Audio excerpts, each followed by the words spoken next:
ভয় কি মরণে রাখিতে সন্তানে মাতঙ্গী মেতেছে আজ সমর রঙ্গে। আমরা ৭১-এর মাতঙ্গীর যেই সমর দেখেছি, আমরা ২৪-এও সেই একই পুনরাবৃত্তি আজ আছে, আমাদের মাঝে আছে সেই সমর, সেই রণক্ষেত্রের যোদ্ধারা। আমাদের সাথে আছে কেন্দ্র ঘোষিত প্রাইভেট ইউনিভার্সিটির যেই মূল সমন্বয়ক, তারা আমাদের সাথে আছে। আমরা আজ তাদেরকে নিয়ে মোহনা টেলিভিশনের পক্ষ থেকে বিশেষ অনুষ্ঠান সাজিয়েছি, বিজয় ২০২৪। বিজয় ২০২৪ অনুষ্ঠানে আপনাদের সবাইকে স্বাগত। আপনাকে ধন্যবাদ। আচ্ছা, এই আন্দোলনটার প্রেক্ষিত বৈষম্য বিরোধী ছাত্র আন্দোলন। আমরা যেই বৈষম্য আসলে প্রতিটা ক্ষেত্রেই কিন্তু বৈষম্য বিরাজ করছে। তো এই বৈষম্যটা আসলে কি? বৈষম্যটা বলতে আমরা কি বুঝি? আপনাদের কাছে কি মনে হয়? স্বজন, দেখুন, এভরিওয়ার ইন বাংলাদেশ এই ধরনের প্রবলেম আছে। আমি যদি বলি, আসলে বলে শেষ করা যাবে না। আপনি চিকিৎসা ব্যবস্থার দিকে তাকান, একটা সরকারি হাসপাতাল আর বেসরকারি হাসপাতালের মধ্যে বৈষম্যটা কি সংজ্ঞাটা? আচ্ছা, বৈষম্যের সংজ্ঞা, আমরা এই যে একজন থেকে আরেকজনকে আমরা যে ডিফারেন্স করতেছি, বা তাদের দুইজনের মধ্যে একই কোয়ালিটি রয়েছে, তাহলে আমরা ডিফারেন্সটা কেন করতেছি? আমরা কেন ডিফারেন্সটা করব? যদি দুইজনের মধ্যে একই কোয়ালিটি থাকে, তাহলে যদি তাদের মধ্যে আমরা কাউকে বিশেষ সুবিধা দিই, তাহলে আমরা তো অবশ্যই বৈষম্য করে ফেললাম। আয়াতুল্লাহ, আপনার কাছে জানতে চাই, বৈষম্যটা আপনার কাছে কি মনে হয়? বৈষম্যটা আসলে কি? বৈষম্য বলতে মূলত জাতি, ধর্ম, বর্ণ নির্বিশেষে যে একজন আরেকজনের মধ্যে যে বিভেদটা সৃষ্টি করা হয়, যে সমগোত্রীয় থাকা অবস্থায় বা কিংবা অন্য কোনো গোত্রে থাকা অবস্থায় যে একটা বিভেদ সৃষ্টি করা হয়, এবং সেক্ষেত্রে সেটা আপনার লিঙ্গ কিংবা অন্য কোনো ক্রাইটেরিয়া থেকে ফুলফিল করেও এই বিষয়গুলোকে ধারণা করা হয়, এবং ধারণা করা হয় সে আমার থেকে হয়তো বা বেশি না, বা আমার থেকে হয়তো বা কম কোনো অংশে, এটা মনে করে একটা কুসংস্কারমূলক একটা অবস্থায় যে সৃষ্টি করা হয়, সেটাই হচ্ছে বৈষম্য। আব্দুর রাজ্জাক, আপনার কাছে জানতে চাই, বৈষম্যটা কি? বৈষম্য এমন একটা শব্দ যেটাকে আপনি একটা শব্দ কিংবা বাক্যে বর্ণনা করতে পারবেন না। তবে বৈষম্য এক একজনের কাছে এক এক রকম। আমি যদি বলতে চাই, তাহলে খুব সহজ করে বললে, যখন একজন মানুষ তার ন্যায্য দাবি, তার ন্যায্য অধিকারটা ঠিকমতো পায় না, তখনই সেটা বৈষম্যের কাতারে গিয়ে পড়ে। যখন আপনি চিকিৎসাটা ঠিকমতো পাবেন না, রাজনৈতিক অধিকারটা ঠিকমতো পাবেন না, ঠিকমতো আপনার বাকস্বাধীনতা প্রকাশ করতে পারবেন না, আপনি ঠিকমতো আপনার অন্ন বস্ত্রের বাসস্থানের যে একটা নিশ্চয়তা, সেটা পাবেন না, সেটাই মূলত বৈষম্য। মারুফ তাহসান। জি, আমাদের সমাজ ব্যবস্থা বলেন, বৈষয়িক সব দিকেই যে আমরা একজনকে মানে একটা সুবিধা থেকে বঞ্চিত করতেছি, সেটা হোক চিকিৎসা ব্যবস্থা, সেটা হোক কারো চাকরি ক্ষেত্র হোক, বা আমরা বিভিন্ন সময় প্রতিদিন বিভিন্ন জায়গায় বের হচ্ছি, তো বর্ণভেদে, তারপরে হচ্ছে বিভিন্ন ধর্মীয় ভিত্তিতে আমরা অনেককে বিভিন্নভাবে লাঞ্ছিত করি। এইসব দিক দিয়ে যাদেরকে মানে আমরা আলাদা করতেছি, এটাই হচ্ছে বৈষম্য। যাই হোক, আমরা বুঝলাম যে সামষ্টিক বিভাজনের যেই ফারাকটা, সেটাই হচ্ছে বৈষম্য। তো আপনারা আগামীর বাংলাদেশের নায়ক, আপনাদেরকে স্বাগত। আপনাদেরকে আবারও আপনাদের প্রতি কৃতজ্ঞতা জানাচ্ছি। তো আসলে আপনাদের চোখে আমাদের রাষ্ট্রের রন্ধে রন্ধে কিন্তু বৈষম্য বিরাজ করছে, আমরা সবাই কিন্তু সেই পরিস্থিতি সাফার করতেছি। তো আপনার কাছে কি মনে হয়, বৈষম্যটা আসলে রাষ্ট্রের কোন কোন সেক্টরে বৈষম্য রয়েছে? আপনার ভাবনা থেকে বলবেন। ফার্স্ট অফ অল যদি বলতে চাই, যেটা হচ্ছে আমাদের ইয়াং জেনারেশন সব থেকে বড় সমস্যা, যার কারণে অনেক আমাদের বড় ভাই বলেন, আমাদেরও বলেন, ম্যাক্সিমামের মেন্টালিটি হয় যে দেশ ছাড়ো সবাই। এটা কেন হয়? আমাদের দেশে অ্যাপ্রক্সিমেটলি প্রায় ১২ লাখেরও বেশি পার ইয়ার গ্র্যাজুয়েশন কমপ্লিট করতেছে। তো ওই ক্ষেত্রে যারা গ্র্যাজুয়েশন কমপ্লিট করতেছে, আমাদের দেশে পর্যাপ্ত চাকরি ক্ষেত্র আছে, বাট আমাদের বৈষম্যের কারণে তাদেরকে আমরা বঞ্চিত করতেছি।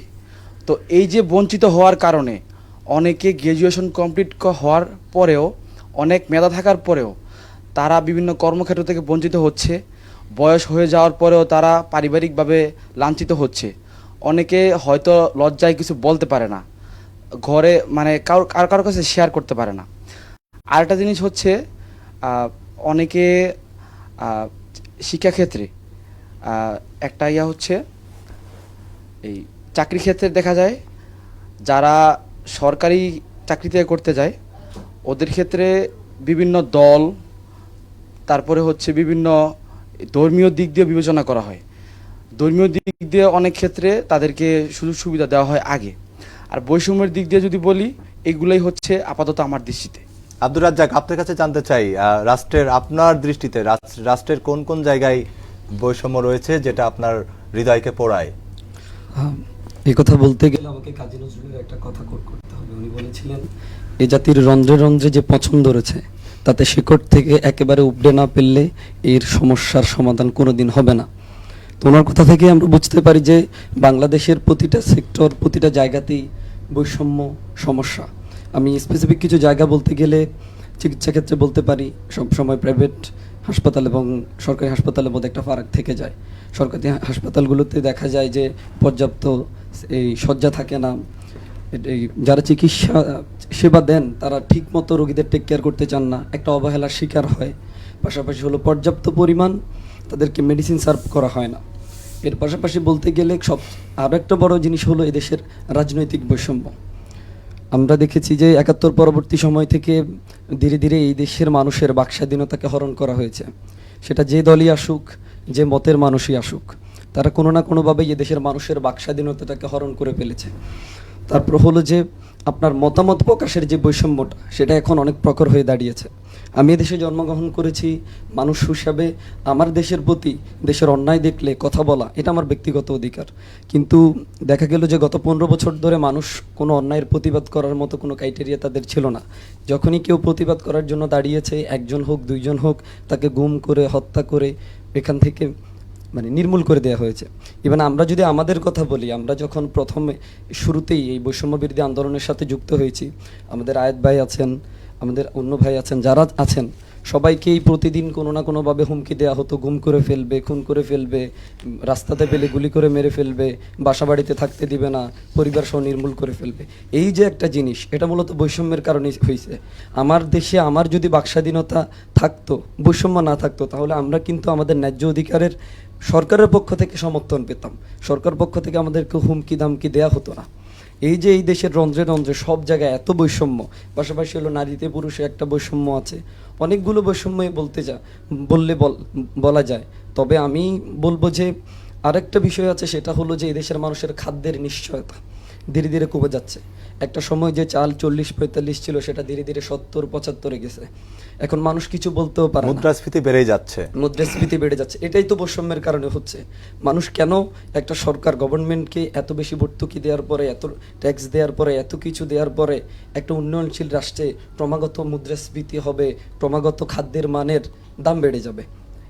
এটাই মূলত আমার কাছে বৈষম্য মনে হয়। আয়াতুল্লাহ, আপনার কাছে জানতে চাই, আপনার দৃষ্টিতে বৈষম্য কোন কোন ক্ষেত্রে বৈষম্যটা প্রকট? দেখুন, বৈষম্য যাওয়ার পূর্বে আর একটা কনসেপ্ট আছে এখানে। সেই বিষয়টা হচ্ছে যে কনটেক্সে যদি বলতে চাই, যদি আপনি জনগণের সরকার নিশ্চিত না করতে পারেন, তো সেই ক্ষেত্রে বৈষম্য বলেন, যাবতীয় যত সমস্যা বলেন সব কিছুর উদ্রেক হবে।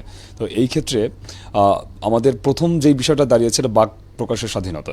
তো আমি আমার বাক হরণ করা হলে বা আমার যদি মুখের ভাষা কেড়ে নেওয়া হয়, একটা ছবি ভাইরাল হয়েছিল আমাদের আন্দোলনের মধ্যে দিয়ে, যেখানে একজন প্রশাসনিক কর্মকর্তা একজন ছেলের মুখ চেপে ধরেছেন।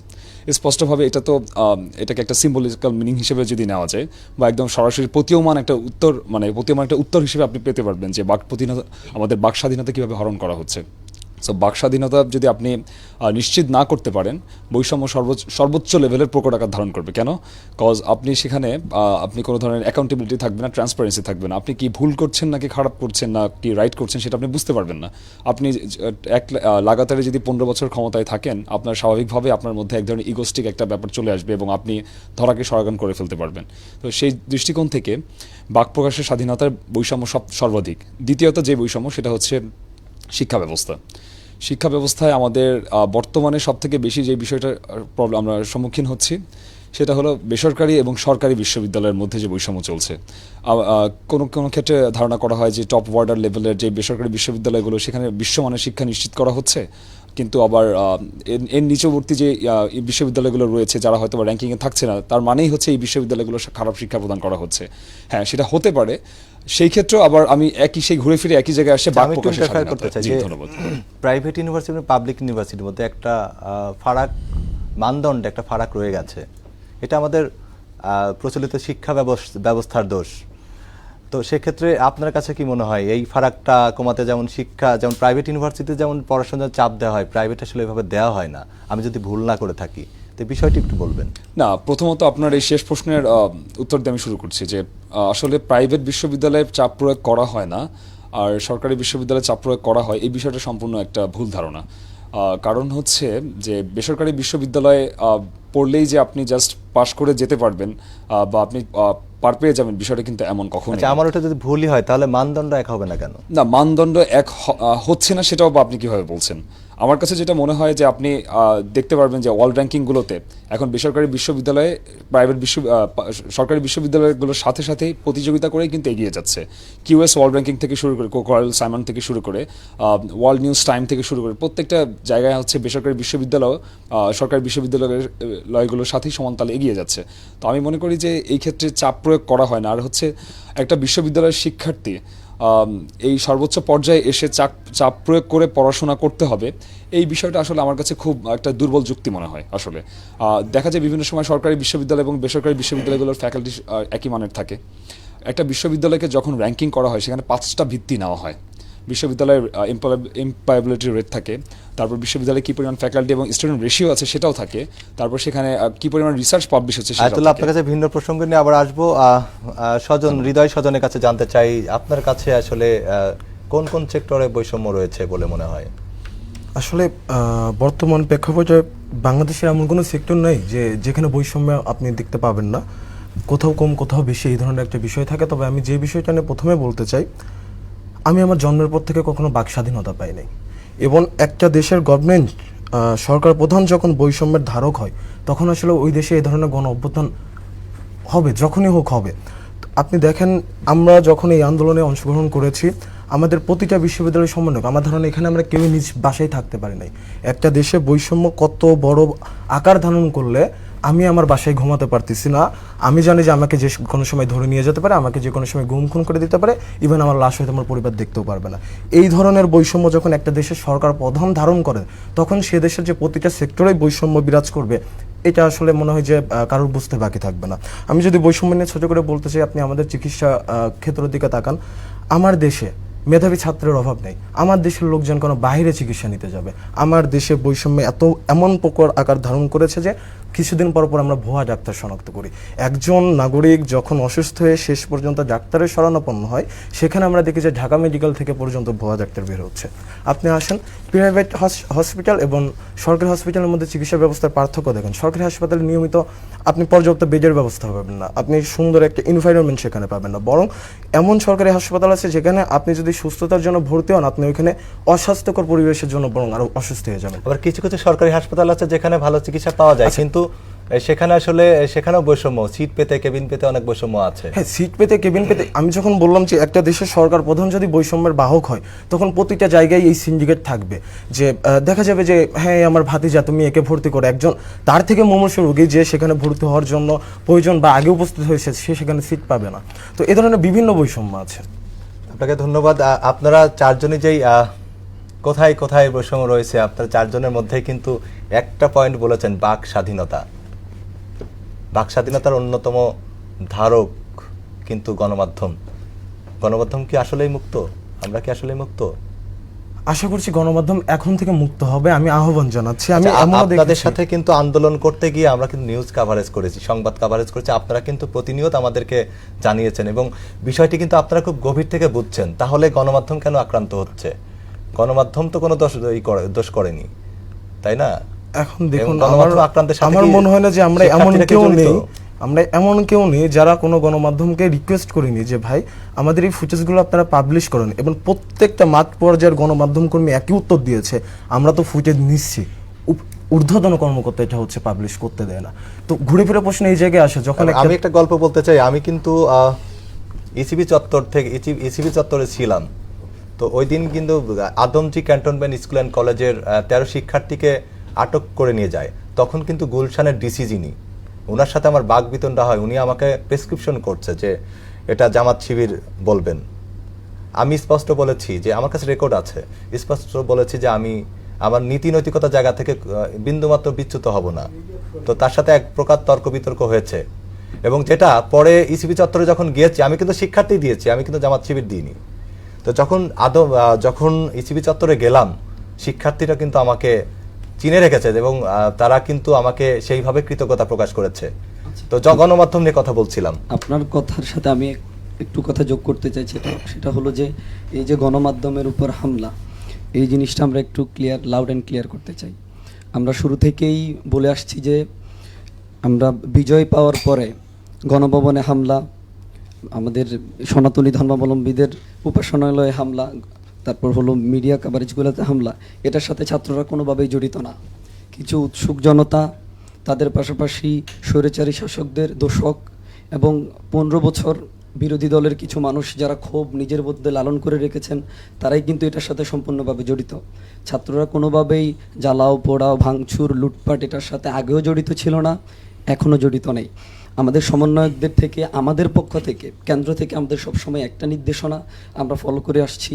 আমাদের অনুগত যারা ছিল, যারা আমাদের কথা মেনে আন্দোলনে আসছে, তাদের প্রতি আমাদের আয়াত বয়স অন্যান্য আছে, সবারই একটা নির্দেশনা ছিল যে আমরা ছাত্র, এটাই আমাদের প্রথম পরিচয়। আর ছাত্ররা কখনো কোনোদিন কলম ছাড়া অস্ত্র হাতে তুলে নেয়নি, কোনোদিন ভাঙচুর লুটতরাজ অগ্নিসংযোগে কোনোদিন জড়িত ছিল না। গণভবনে যখন লুট করে নিয়ে যাওয়া হচ্ছে তখন কিন্তু ছাত্ররা, শিক্ষার্থীরা কিন্তু আমরা ছাত্ররাই ওই সাধারণ জনতাকে বোঝাচ্ছিলাম যে এটা রাষ্ট্রীয় সম্পদ। ইভেন গতকাল রাতে আমি নিজে গণভবনের সামনে থেকে আমরা একটা মাইকের মাধ্যমে বললাম যে রাষ্ট্রীয় সম্পদ যারা যারা নিয়ে গেছেন তারা অন্তত পক্ষে এটা জমা দিয়ে যান। এবং রাতের মধ্যেই আমরা প্রায় 232টা চেয়ার যেটা গণভবন থেকে নিয়ে যাওয়া আমার ব্যক্তিগত জায়গা থেকে বলতে চাই যে বিশেষ করে বাংলাদেশের দুটি গণমাধ্যম, আমি নাম বলতে চাচ্ছি না, তারা সাংবাদিকতার এথিক যেটা আছে তার বাইরে গিয়েও কাজ করেছে। তো তারা আসলে তাদের গণমাধ্যম কিন্তু দোষ করে নাই, দোষ করছে যারা গণমাধ্যমকে পরিচালিত করেছে। তো তাদেরকে আসলে বিচার বা আইনের আওতায় আনার কোনো দাবি আপনাদের আছে কিনা? তাদের কাছে আমরা একটা লাউড অ্যান্ড ক্লিয়ার একটা মেসেজ দিতে চাই যে যারা যেসব গণমাধ্যমগুলো স্বৈরাচারী শাসকদের অনুগত ছিল, তাদের দালালি করেছে, সবসময় তাদের পক্ষ হয়ে কথা বলেছে, এক্স্যাক্ট নিউজ যেটা ছিল সেটা গণমাধ্যমে দেয় নাই, আমাদের কাছে তারা সবাই চিহ্নিত। তারা এখন যদি রূপ পাল্টায়, তাদের বক্তব্য পাল্টায়, নতুনভাবে নিজেদেরকে সাধু বেশে আমাদের কাছে রিপ্রেজেন্ট করে আমাদের অনুগত, আমাদের অনুজ হতে চেষ্টা করে, সেটা কোনোভাবেই হবে না।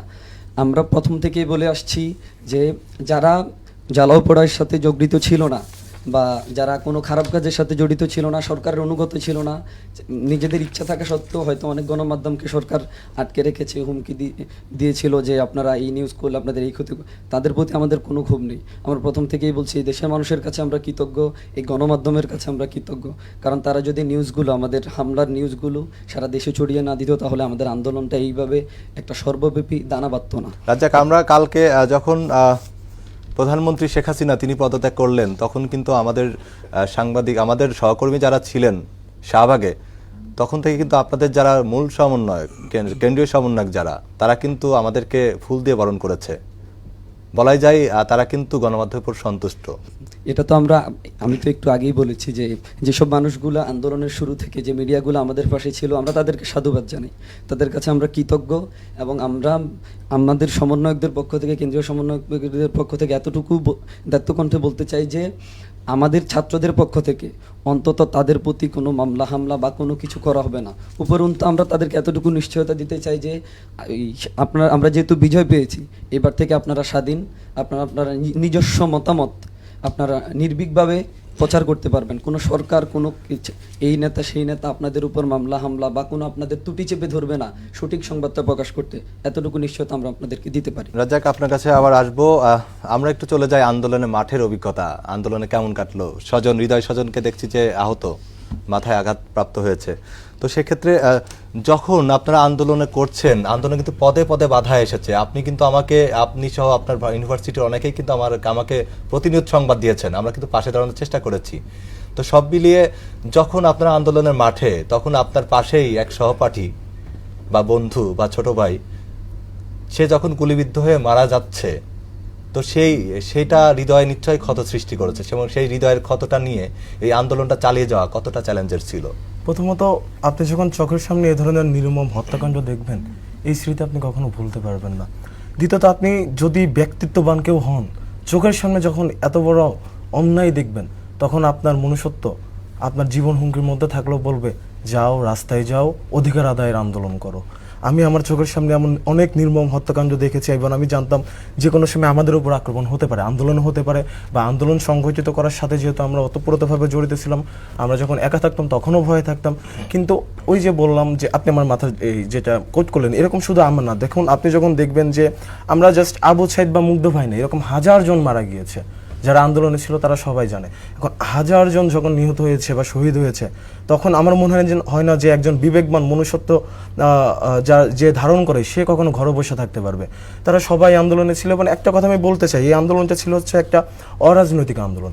এই আন্দোলনে এই যে এত লাখ লাখ শিক্ষার্থী অংশগ্রহণ করলো, আমরা যারা বসুন্ধরা গেটে আন্দোলন করেছি, আমি যদি ভুল না করি প্রথম 5-6 দিন আমরা জাস্ট পানি এবং স্যালাইনের উপর আন্দোলন করেছি এবং কেক খেয়ে, এবং একটা জিনিসও আমাদের নিজেদের পকেট থেকে লাগেনি। আমি এমন হয়েছে একটা দোকানে কেক কিনতে গিয়েছি, 1400 টাকা বিল হয়েছে, আমি ওদের কাছে গল্প করেছি, একটা চাচা এসে পাশে থেকে 2000 টাকা দিয়ে দিয়েছে।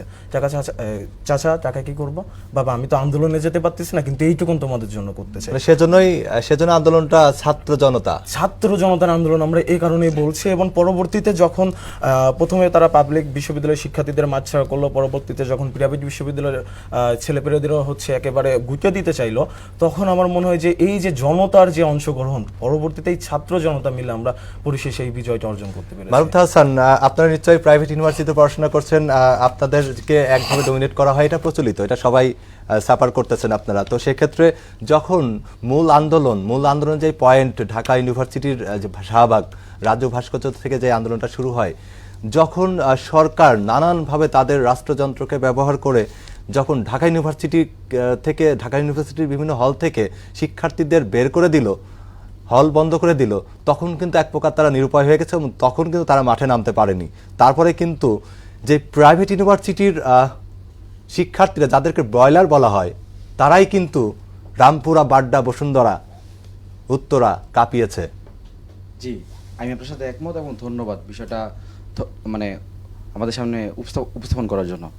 তো আমাদের ঢাকা ভার্সিটির যেই ভাই বা বোনেদের হল থেকে বের করা হয়েছিল, তো ওই ঘটনাটা ছিল আমাদের জন্য খুবই দুঃখের। তো এরপর দিন থেকেই আমরা প্রাইভেট বিশ্ববিদ্যালয় সম্মিলিতভাবে আমরা বিভিন্ন জায়গায় আন্দোলন শুরু করেছি। 16, 17, 18 তারিখে যখন আমরা যমুনা ফিউচার পার্কের সামনে থেকে আন্দোলন শুরু করি, নর্থ সাউথ বিশ্ববিদ্যালয়ের পাশ থেকে, তখন আমরা যখন আন্দোলন শুরু করে বাড্ডার দিকে যাই, ওইখানে আমাদের উপর যে অতর্কিত হামলা চালানো হয়, ওইখানে প্রায় আমাদের 16 জনের উপরে আহত হয়, স্পট ডেড হয় প্রায় 3 জন। তো এত কিছুর পরে আমাদেরকে এখন মনে হয় না যে কেউ বলবে যে আমরা ঘরে বসে থাকি, আমরা হচ্ছে বয়লার বা হচ্ছে আমরা অপরাধের বিরুদ্ধে বা অন্যায়ের বিরুদ্ধে কথা বলি না। আমাদের এই 18 তারিখের যে আন্দোলন, এই আন্দোলনের কারণে 19 তারিখ সরকার বাধ্য হয় কারফিউ দেওয়ার জন্য। আমাদের উপর যেভাবে ওরা বর্বরতা করেছে, সরকারি বিশ্ববিদ্যালয় থেকে আমাদের প্রাইভেট বিশ্ববিদ্যালয় সব থেকে বেশি আমাদের প্রাণ গেছে, সেটা আমরা অনেক ভালোভাবে জানি। ইভেন আমরা এই সরকারি বিশ্ববিদ্যালয়ের যে সমন্বয়করা আছে তারাও অবগত।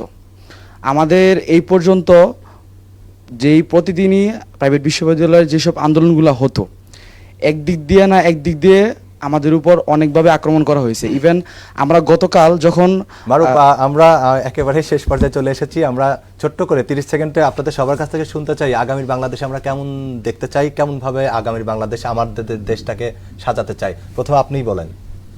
জি, এক কথা যদি বলতে চাই, আমরা যে এই বৈষম্য বিরোধী আন্দোলন দিয়ে শুরু করেছি, আমাদের দেশের মধ্যে আমরা কোনো বৈষম্য দেখতে চাই না।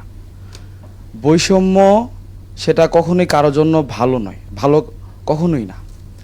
তারপরে হচ্ছে আগামীর যেই দেশ, সেটা হবে ন্যায়ের পক্ষে, সত্যের পক্ষে, যেন সবাই সবার বাক স্বাধীনতা পায়। যেমন আপনারা যারা এই নিউজ টেলিভিশন, আপনারা যারা সাংবাদিক আছেন, আপনাদের নিজেদেরও নিরাপত্তা এতদিন ছিল না।